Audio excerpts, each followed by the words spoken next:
Hi YouTubers. Today's video is what are trade tokens? So trade tokens, and they're often called good for tokens or merchant tokens. They usually say good for with a denomination, and this one's good for a 5-cent drink. But you'll also see,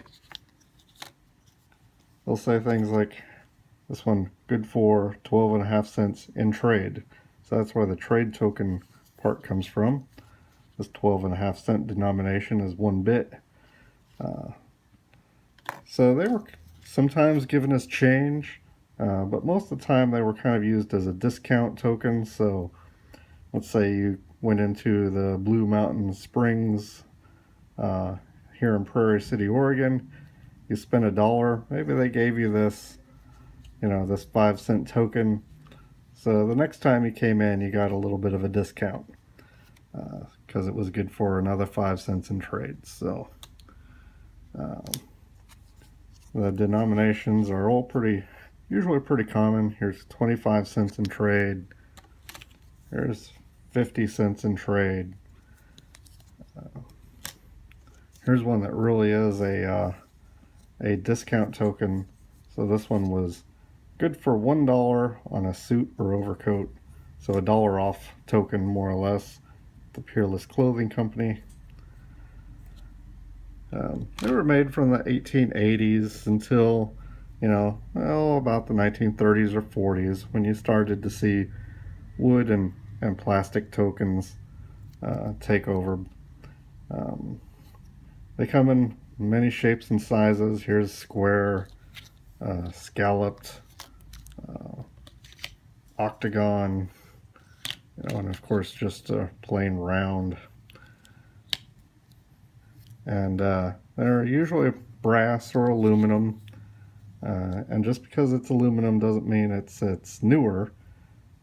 They started mass producing aluminum in the 1890s, and it was very popular because it was so light, and aluminum had been a pretty rare metal before they started mass producing it, so it was actually pretty expensive.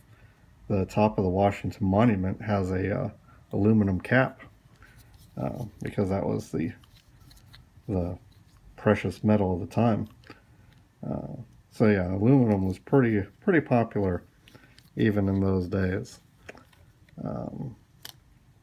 So yeah, there are lots of denominations besides 5 and 10 cent. This one from the Rose City Club here in Portland. It was, if you can read it, good for 5 hickeys. And it's not the kind of hickey you're thinking about. And this one had something to do with a card game. I'm not sure what game they were playing or what exactly a hickey was, but yeah, if you do know, if you'd like to comment below, that would be great. So they're often collected by either the town they're from, like I like to collect from Grants Pass, or the state. I also collect towns from Oregon, so that's why I have this Prairie City and Jordan Valley, and of course they're also collected by the type. So here's the Mount Hood Saloon, El Dorado Saloon. Saloon tokens are very popular. You'll see cigar store tokens, dairy tokens. Here's Hastings Dairy. This one happens to be good for 1 pint of milk.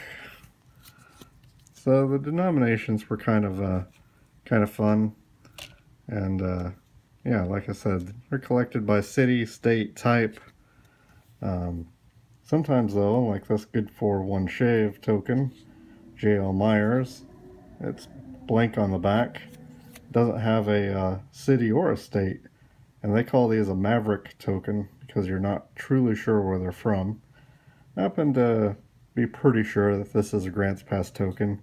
J.L. Myers was the mayor of Grants Pass. He's pretty well known. You'll see these tokens found in that area. I've seen them dug from that area, so pretty sure on this one, but sometimes attributions to a town are a little iffy. That's what trade tokens are. They're just private coins that were minted by businesses just so that they could give their customers a discount or have small change. And they were pretty popular in the West, but you'll see trade tokens from every state. Well, I hope that you liked this video. If you did, please like and subscribe, and thanks for watching.